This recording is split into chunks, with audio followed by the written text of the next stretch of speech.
8 साल की लंबी तैयारी और सैकड़ों करोड़ डॉलर खर्च करने के बाद पश्चिम एशिया का पहला विश्व मेला आखिरकार दुबई में शुरू हो गया।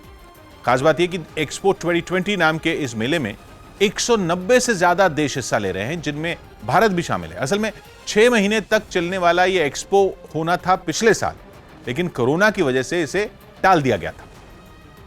लेकिन वो कहते हैं ना कि देर आए दुरुस्त आए। दुबई से सामने आई तस्वीरें देखकर यह मुहावरा बिल्कुल फिट बैठा। एक दिन पहले एक्सपो का ऐसा शानदार आगाज हुआ कि देखने वालों का मुंह खुला का खुला रह जाए। एक्सपो के प्लाजा की दीवारों और गुंबद पर लाइटों से ऐसा खूबसूरत खेल किया गया कि पूरा प्लाजा रंग बिरंगी रोशनी में नहा गया।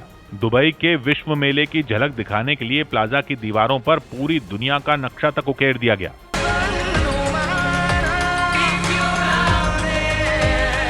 मतलब पैसा तो पानी की तरह बहाया गया। उस पर 64 देशों से आए कलाकारों ने अपनी परफॉर्मेंस से ओपनिंग सेरेमनी में 4 चांद लगा दिए। इसके बाद तो इतनी आतिशबाजी की गई कि मीलों दूर से ही प्लाजा चमकता हुआ दिखने लगा। 1080 एकड़ की जिस जगह पर यह एक्सपो चल रहा है, वहां एक बंजर रेगिस्तान हुआ करता था, लेकिन उसका ऐसा कायापलट किया गया कि देखने वाला देखता ही रह जाए। अगली सुबह जब एक्सपो खुला तो पहले ही दिन वहां अच्छी खासी तादाद में लोग पहुंच गए। मेले में अलग अलग देशों के एक से बढ़कर एक बड़े बड़े पवेलियन लगे नजर आए।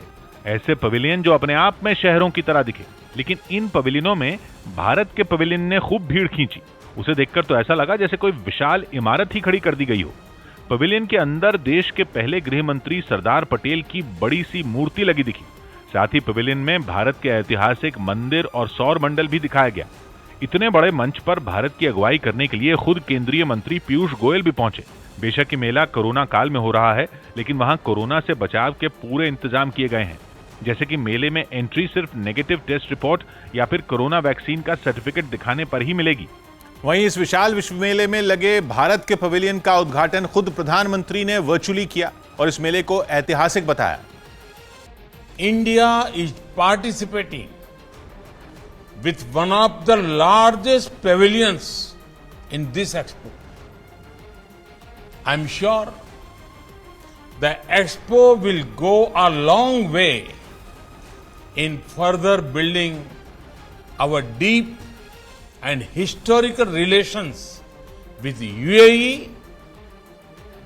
सौभाग्य की बात है कि दुबई और अबू धाबी के बीच ये विश्व व्यापार मेला यूएई नहीं बल्कि पश्चिम एशिया का पहला और सबसे बड़ा व्यापार मेला है, जिसमें 2.5 करोड़ लोगों के पहुंचने का अनुमान लगाया गया था और 3 साल से उसी के हिसाब से तैयारी भी की गई, जिसके बारे में आयोजकों को उम्मीद है कि महामारी के बावजूद यहां आने वालों की संख्या में कमी नहीं होगी।